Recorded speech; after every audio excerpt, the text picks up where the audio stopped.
Welcome back to my YouTube channel আগন্তুক।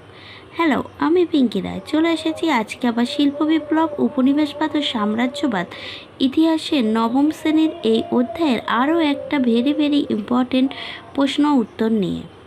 চলো তাহলে দেখে নেওয়া যাক প্রশ্ন উত্তরটা।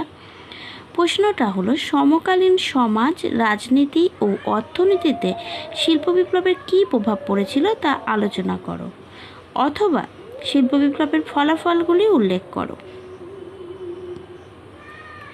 দেখতে পাচ্ছ, এই প্রশ্ন উত্তরটা লেখার জন্য প্রথমে তোমাদের একটা ভূমিকা বানিয়ে নিতে হবে, মানে ভূমিকা লিখে নিতে হবে। তারপরে পয়েন্টস করতে হবে শিল্প বিপ্লবের ফলাফল। ইংল্যান্ড তথা ইউরোপীয় অর্থনীতি, রাজনীতি, সমাজ প্রভৃতি বিভিন্ন ক্ষেত্রে শিল্প বিপ্লবের ব্যাপক ও গভীর ফলাফল লক্ষ্য করা যায়। যেমন কোন কোন ক্ষেত্রে লক্ষ্য করা যায় সেটা আবার পয়েন্টস করে আমাদের লিখতে হবে। যেমন ধরো, এই যে 1 নম্বর পয়েন্টসটা হবে,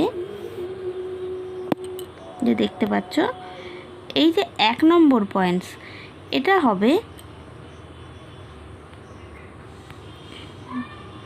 শিল্প ও অর্থনীতির বিকাশ।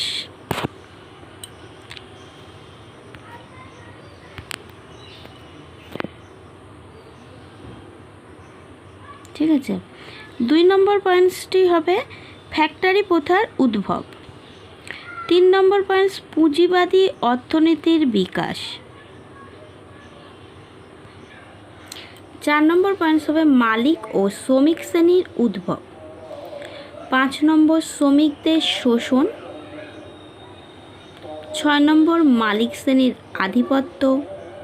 7 নম্বর উপনিবেশ স্থাপন ও প্রতিদ্বন্দ্বিতা। 8 নম্বর গ্রাম্য জীবনের অবক্ষয়।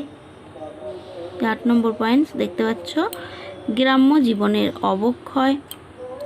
9 নম্বর পয়েন্টস